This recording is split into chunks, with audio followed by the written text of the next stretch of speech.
Look at it.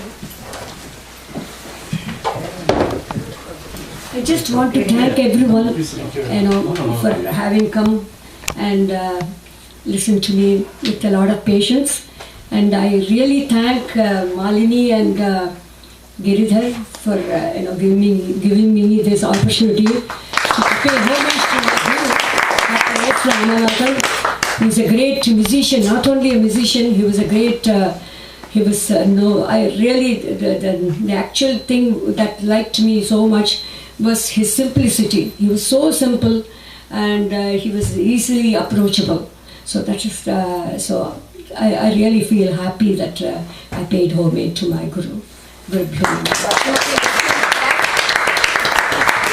blessed to have such beautiful music in our home. Yes, it was a pleasure.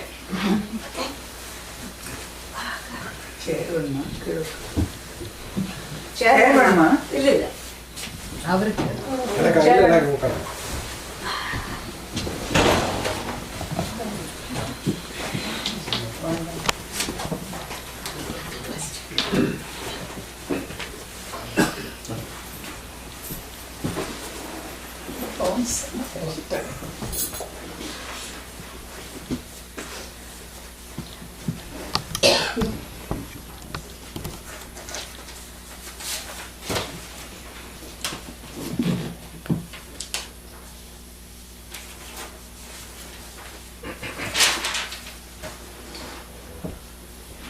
Happy Mother's Day to everybody. First, I would like to thank Malini for a wonderful evening, and of course Vasumathi, Ramaprakash and Sumanth for a wonderful music feast. Appropriately, the concert combined both aspects of Mother's Day as well as Professor Ramanathan's approach to music as well as compositions. It made me go back to many years, to many of the lectures I have heard from Professor Ramanathan. I will try to say a few words about some of the songs Vasumathi sang today. That itself will take a lot of time because each one has a story behind each one of the songs, and down memory lane I can recollect many of Professor Ramanathan's words by each one of those songs. Let me try to arrange this speech in two ways, okay? Malini suggested that I say some few summarizing words about Professor Ramanathan in about 10 minutes or so. Then she may prepare some other type of feast, I think, than the musical feast. Then we can have an informal session and you can ask me any questions about Professor Ramanathan you may have. And if I know the answers, I will be very happy to share them with you. So basically, Professor Ramanathan's life can be summarized in the three dimensions he had: musician, musicologist, and a composer and innovator. Even his lecturers say research, everything comes under the musicology. So let me say a few words about each one of them. First, as a musician, she sang the song Chidambarathuku Pogamal Irupeno. So he used to quote it jokingly and said, that's why I went to Annamalai University. So then, the nice thing about Professor Ramanathan is, it's not that often one has this blessing that he learned from stalwarts which represented the Trinity. Tyagaraja, Dikshidhar, Shyamasastri. There were people who are 6th, 7th generation, learned from the disciples and so on, like Sabesaya, Valadi Krishnaya, Tiger Varadacharya, and Pannaya Pillai. All these 4 or 5 people had authentic Patantara of the 3 giants in music. So his Patantara is very, very authentic. He's very fortunate, and he has mentioned it many times. And then, probably not much is known about his veena playing. Actually, first what he did was, he began to teach music and so on. He went to Pudukkottai. His brother, one Alandur Natarajaya. I always wanted to meet Alandur Natarajaya and ask him why he took on the word Alandur. I never got the chance. He was known as Alandur Natarajaya. He was a violinist. So these two people, Ramanathan and Natarajaya, used to give concerts in Pudukkottai. They were known as Pudukkottai brothers. During that time, he got a fascination for Karakudi Sambasaivar, okay? And he wanted to learn veena from him. But Sambasaivar said, you are a grahastha, okay? I take in Gurukula and all those things, it's not possible. So later on what happened is, fortunately, the same school, when Devakottai Narayana Iyengar was there, and he learned from him veena, okay? So he has played veena in many programs and so on. In fact, actually he has given a concert in UN concert, and I think C.V. Narasimhan was playing the tambura behind him. I forgot it, some Human Rights Day or something. See, he was a visiting professor in many universities, Colgate, George Washington and so on. And then in Wesleyan, where he did his PhD and so on. I will mention about that in a second. So, this reminds me of an incident narrated by Savitri Satyamurthy, one of his disciples, a very ardent disciple. Without her, many of the documentation about Professor Ramanathan won't be available today. Since my daughter Vani learned from her, Savitri Mami used to tell me a lot of stories about Professor Ramanathan. And one incident comes to me regarding the veena. One day, early morning at 3 o'clock, Professor Ramanathan phoned Savitri. Savitri Ma, நீங்க வீட்டுக்கு வரணும். Savitri says, why now? Says, இன்னைக்கு மத்தியமாவதியில காந்தாரம் எனக்கு பிரத்யட்சமா இருக்கு. See, I got the exact Shruti, how we should play. That's the way I remember. I think it is Madhyamavadila Gandharam. So she says, as a lady, married lady, I'm going alone at 3 o'clock to a male's house. What will people think? But I know him, so I went and listened. So very thrilling account she told me about that. So that was his passion towards, because he did a lot of research on 22 Sritis. And he could deliver that lekdam, 22 Sritis, one by one. And he was quoting the various songs in which it occurred. Okay, now if you ask Vedavali and so on, they'll say how all these things have been merged and so on and so forth. And in fact, this 22 Sritis and 7 Swaras, if you wish, and how this occurred in as an approximation to pi, which is mentioned in Silappadigaram and so on, is what prompted one of the American professors, Wesleyan, to say, why didn't you do a thesis here and so on. So that became the basis of his PhD thesis and so on.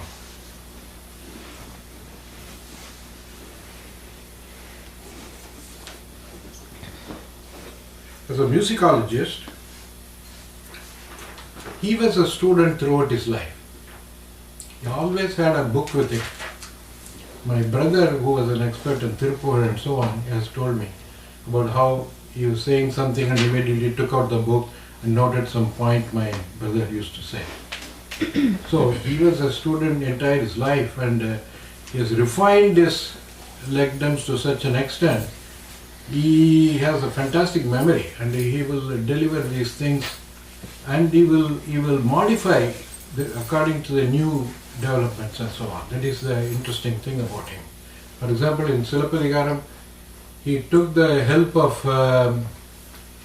Professor Jagannatacharya of Vivekananda College. He was a good friend of him, because in order to interpret the Tamil and so on, he needed the help. Okay, so he did that, and around the 50s, he wrote a book, Silappadigarathu Isai Nunukam or something like that. Then, later on, when he was a visiting scholar at Wesleyan, as I told you, he was persuaded to do a thesis. So then he wrote the thesis. I have the thesis later on. Those who are interested can take a look at that. The English thesis. And around 72, he did this thesis and he got a PhD for that. And Professor Jagannathacharya and Professor Jnanasambantham, who was a great Tamil scholar, they were the supervisors in India who went through the English translation, made sure it does all the right things and so on and so forth. Then around 80, I didn't bring that book, he again got into all the latest research on those things. He published another Tamil book. So 50s, 70s, 80s, he didn't just stop with the first one. So it all got refined onto 80, and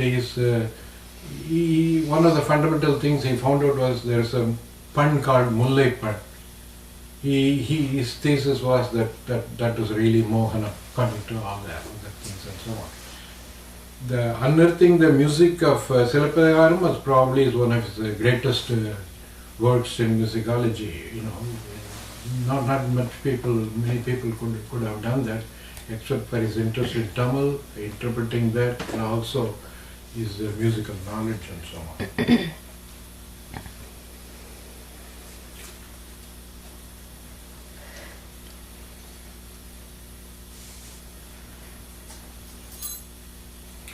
And as Vasumathi was mentioning, he took this commissions. He was commissioned to do these things, like go and find out the authentic way of singing Divya Prabandha. So that was one project. Then Utsava Sampradaya Kirtana. Then during the Bharati centenary year, he was told to go and collect all the songs of Bharati as Bharati sang. Okay? In fact, in 1987, Metro Reference Library asked me to give a lecture on Bharati and music. Bharati.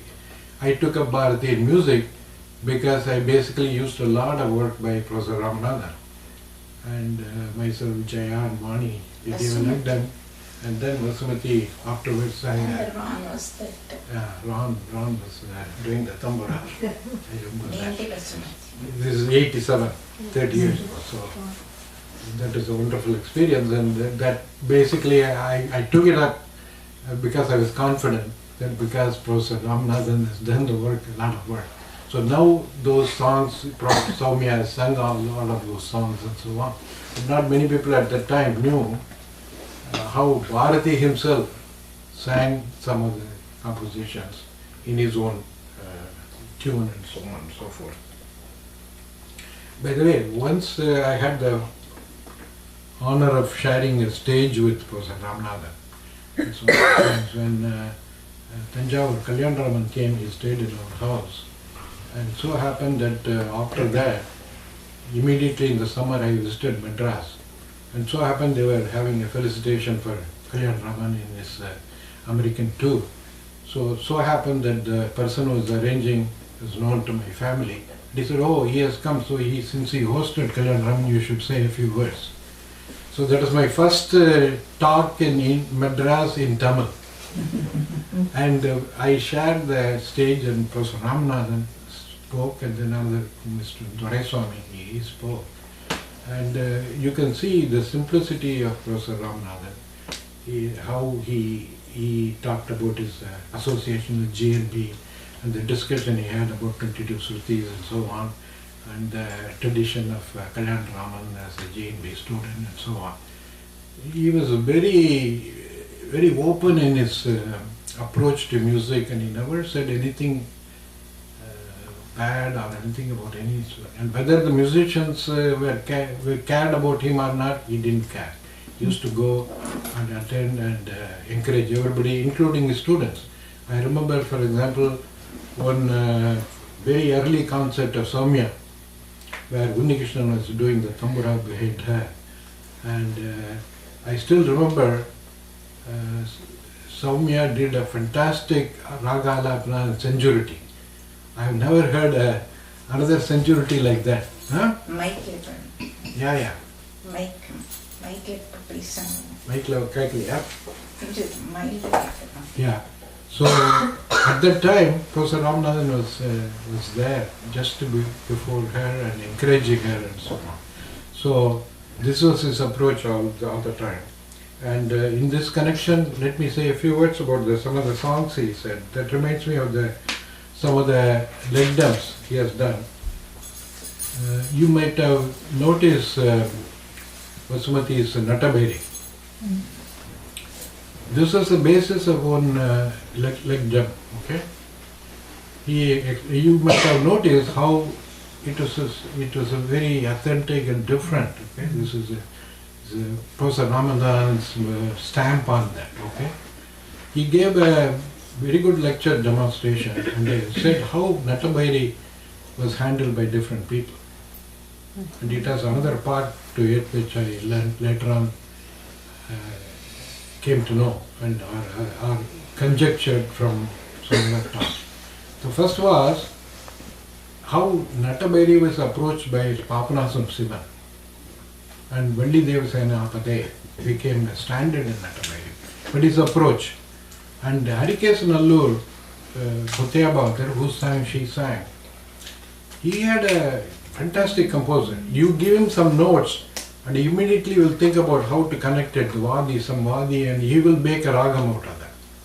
And in fact, one can talk about all the new ragas he has invented and so on and so forth. So his approach to Nataberi was slightly different. And this raga alapana is based on how Mutyabhadara's approach is Nataberi. If you compare Valli Devasena Apade and this Nipadamalu, it will be different. Okay? The same thing about Lalita. She sang Nannabrova. That is again, those who are soaked in Professor Ramanathan's Nannabrova, they usually do this when somebody is sensed in different ways. Okay? And he has given another legdam on that. How Dikshidhar approached Hiranmayi, okay, and the Lalita, and how Shyama Sastri has approached Lalita. That is another legdam I remember. The other one was Desiya Todi. Again, of course, now a lot of people sing it like almost like Sindhu Bhairavi. Okay, it's pretty close, but it's not the same. So this is the authentic Desiya Todi you heard today. Okay, and the other one is she sang the Pasuram in Todi. Now again, this is another two projects he took. One was in Devaram. He went and collected a lot of authentic ragas or punts. Devaram is sung, and he has a book on that. Then the Pasurams also he did. And it's a very good choice of Vasumathi. He has sung many Pasurams, but it's a very good choice is in Todi. The reason is, it turns out, Devaram, the Saivat 9 Mars are sung, there are a lot of punts, okay, 20, 22, I forgot the number. But Todi is not there. But when you look at Divya Prabandham and note all the punts which correspond to various ragas, most of them are repetitive, the same, because they are almost in the same time period. But for some reason, Todi is only there in the Divya Prabandha. One of many Divya Prabandha. Okay? And those who probably some of you may remember, Yamma Subbalakshmi has sung many Pasurams, and one of the earliest records is Vandinam Muralam Solvai. That is a Todi. This is a choice of Sadasivam, who is very, very careful about what should be sung by MS. Okay?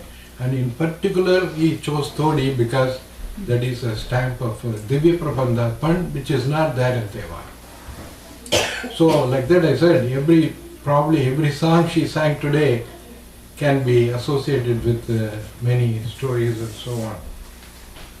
And of course, as you know, Adidum Marase is his composition, and in fact, in his last days, he asked Vanati and Soumya to sing this. It's almost like the same as Muthuswami Dikshit asking Meenakshi Mehudam. It's very similar. So there's a sad part to that story too. So that is about the musicology aspect. He got many awards, okay, which you know, Kalaimamani, and then Sangeeta Kalanidhi. And in fact, I remember, I think Sangeeta Kalanidhi was around 85 or so, 1985.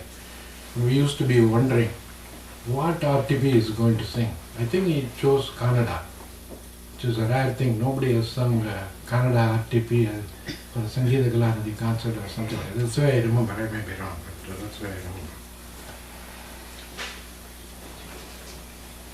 And his Legnams, another thing I should talk about is the Day with Tyagaraja is a wonderful idea.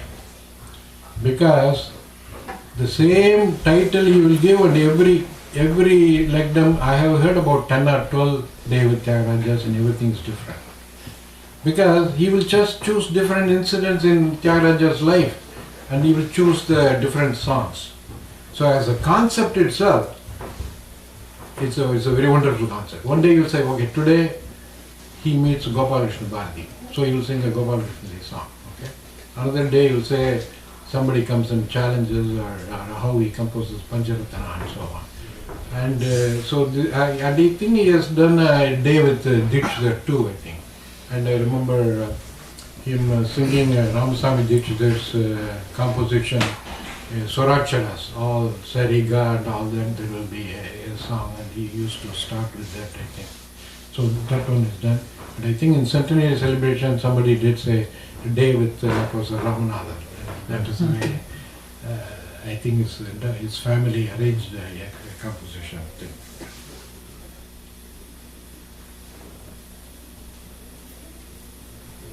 And of course the Toronto, the first Bharati Kalamandram concert. Tyagaraja was arranged by somebody else just 1 year before, but a sort of official first Bharati Kalamandram concert, I think it's 73 or so, was by Professor Ramanathan. Okay? It has actually happened in Ryerson University, not university at that time. That's one Professor Vaidyanathan arranged it and all that. So it happened that that time, I think it is L. Shankar who was supposed to play violin. But what happened was his uncle, Ramnath Iswaran, the great Mridangam, he passed away. So he had to go back and he cancelled the violin.